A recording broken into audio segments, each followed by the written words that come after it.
Please welcome back to my channel Earth Mom reactions. मैं हूं ज्योति और वेलकम है आप सभी का मेरे चैनल में। चैनल में नए हैं तो आप सभी लोगों को चैनल को सब्सक्राइब ज़रूर करना है।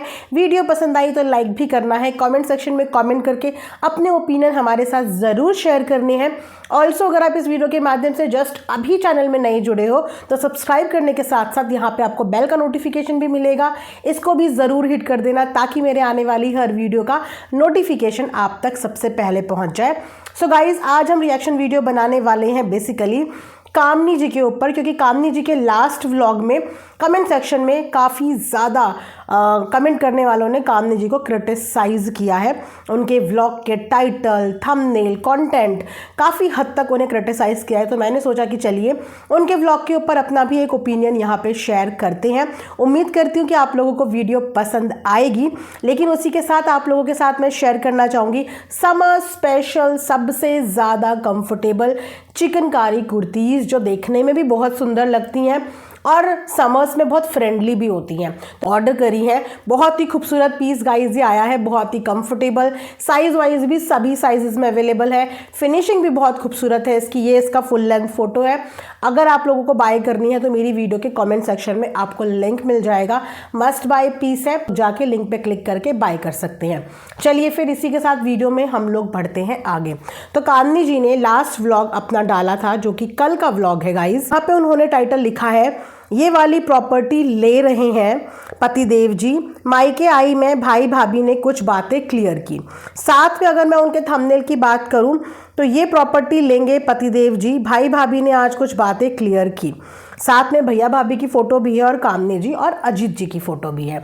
अब इस वीडियो के बाद, क्योंकि इस वीडियो में कामनी जी ने कुछ प्रॉपर्टीज़, कुछ सपने, इन सब चीज़ों के बारे में डिस्कशन किया है अपने हस्बैंड के साथ, जो कि सब्सक्राइबर को देखने में ऐसा लग रहा है कि इन्होंने तो वीडियो में टाइटल अलग, थंबनेल अलग और वीडियो का कंटेंट ही अलग, क्योंकि इन्होंने टाइटल में साफ तौर पे ये लिखा है कि पतिदेव जी जो है ये प्रॉपर्टी ले रहे हैं। अब यहाँ पे गाइज, अगर आप लोग इसे दूसरे एंगल से देखोगे ना तो सपने देखने भी बुरे नहीं होते और चीज़ों को मैनिफेस्ट करना भी बुरा नहीं होता। आप जानते हैं कि अभी से थोड़े समय पहले पे 11-11-11 की विंडो ओपन हुई थी और बहुत रेयर होता है ये कि 11-11-11 की विंडो ओपन हो। और जब वो विंडो ओपन हुई ना तो उस टाइम पे आपको मैनिफेस्ट ही करना था। जो चीज़ आपके पास नहीं है और आपको वो चीज़ चाहिए तो आपको उसी चीज़ को 11 बार दोहराना था। ये रात के 11 बजे करना था, जो कि मैंने भी किया और बहुत सारे लोगों ने उस समय पे किया भी। मैंने अपने सब्सक्राइबर को बताया भी था कि 11-11-11 की विंडो ओपन हो रही है और आप 11 बार जो चीज़ आपको चाहिए आप ये बोलिए कि ये चीज़ मेरे पास है ऑलरेडी। तो अगर आपको ये वीडियो, ये टाइटल सही नहीं लग रहा है तो आप इस पॉइंट ऑफ व्यू से इस चीज़ को देखिए कि अगर कोई इंसान के मन में कोई ख्वाहिश है, कोई इच्छा है और वो अपनी इस इच्छा को लिख रहा है, दोहरा रहा है, मैनिफेस्ट कर रहा है, तो ये एक बहुत अच्छी पॉजिटिव साइन होता है। इनफैक्ट आप सब लोगों को दिन में कुछ सेकंड के लिए उन चीज़ों के बारे में सोच के ज़रूर रिपीट करना चाहिए जिन चीज़ों की आपको ज़रूरत है, आपको चाहा है, आपकी एम्बिशन है। आप ये बोलिए कि मेरे पास वो चीज़ ऑलरेडी है। तो अगर हम इसको एक पॉजिटिव नोट पे देखें तो उन्होंने अपनी वीडियो के माध्यम से आप लोगों को गुमराह नहीं किया है। उन्होंने अपनी वीडियो के माध्यम से उन चीज़ों के बारे में आप लोगों के साथ शेयर करने की कोशिश करी है, शायद जो उनके ड्रीम्स हैं, जो ड्रीम्स पूरा करने के लिए वो लोग मेहनत भी कर रहे हैं।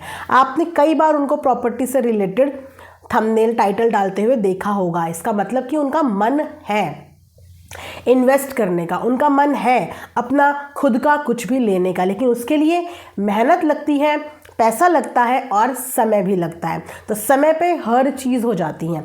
तो अगर आप लोगों को ये चीज़ अच्छी नहीं लग रही है कि उन्होंने क्लिकबेट यूज़ किया है, तो एक चीज़ आप ये भी देखिए कि उन्होंने अपनी इन को रिपीट किया है ये बोलते हुए कि हमने प्रॉपर्टी ले ली, हमने प्रॉपर्टी देख ली, हमारे पास प्रॉपर्टी है। तो आप भी दिन में कम से कम 11 बार ये चीज़ बोला करो जिन चीज़ों की आपके पास कमी है या जिन चीज़ों की आपके पास इच्छा है।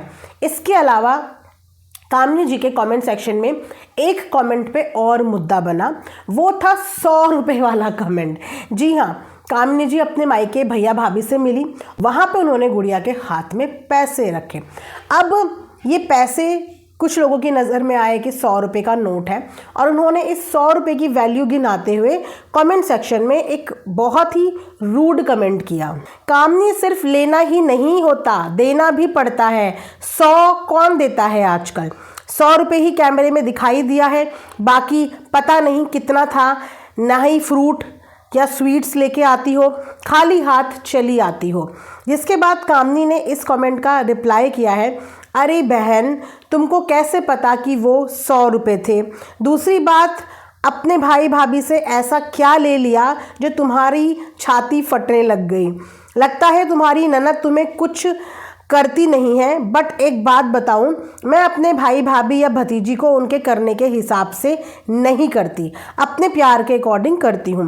और मुझे उन्हें ज़्यादा कुछ देने या करने का कोई घमंड नहीं है, बल्कि बताकर तुम्हें तुम्हारी सोच बता रही हूं।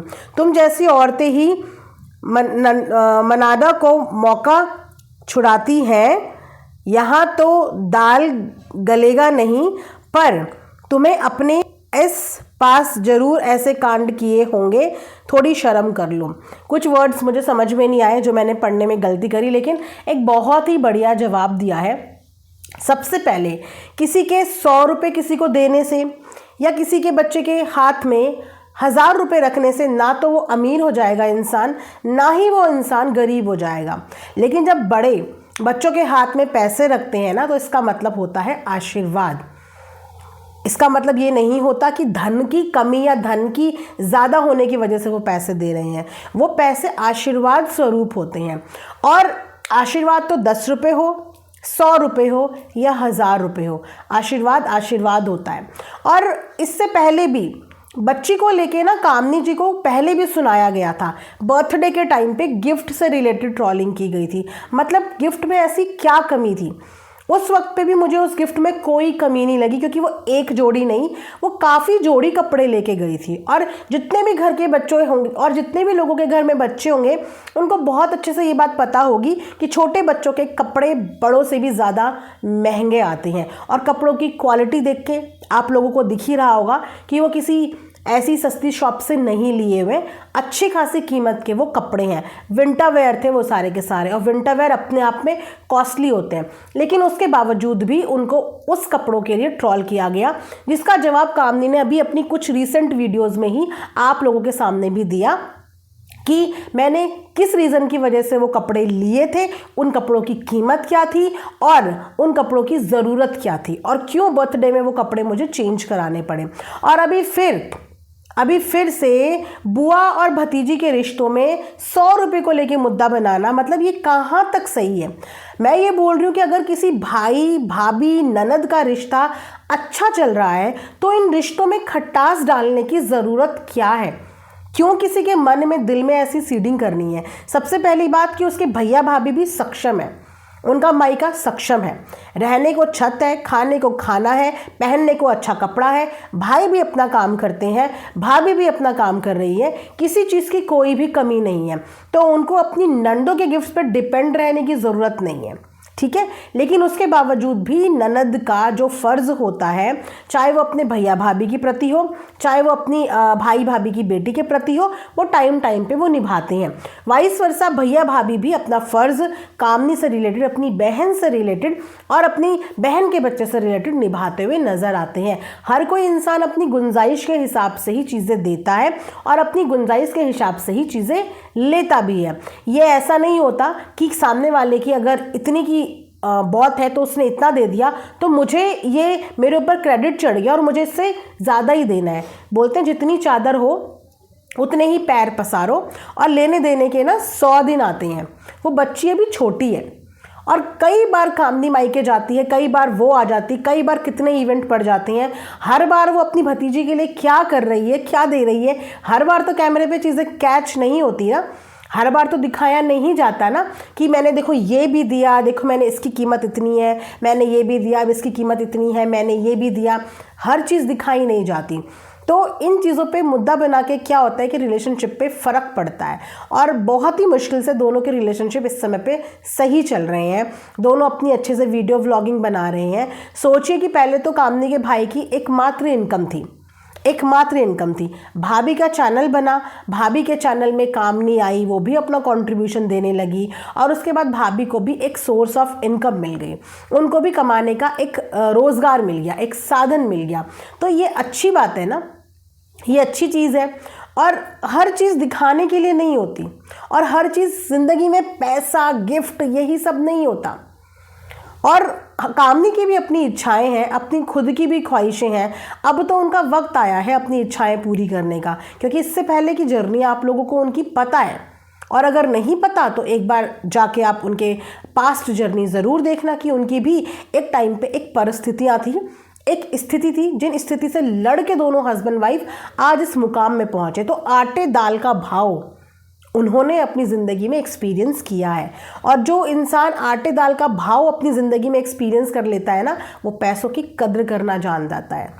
वो पैसों को जान जाता है कि मुझे ये पैसा, ये 1 रुपये, ये 10 रुपये, ये 100 रुपये मुझे कहाँ पे लगाने हैं और कहाँ पे इन्वेस्ट नहीं करने।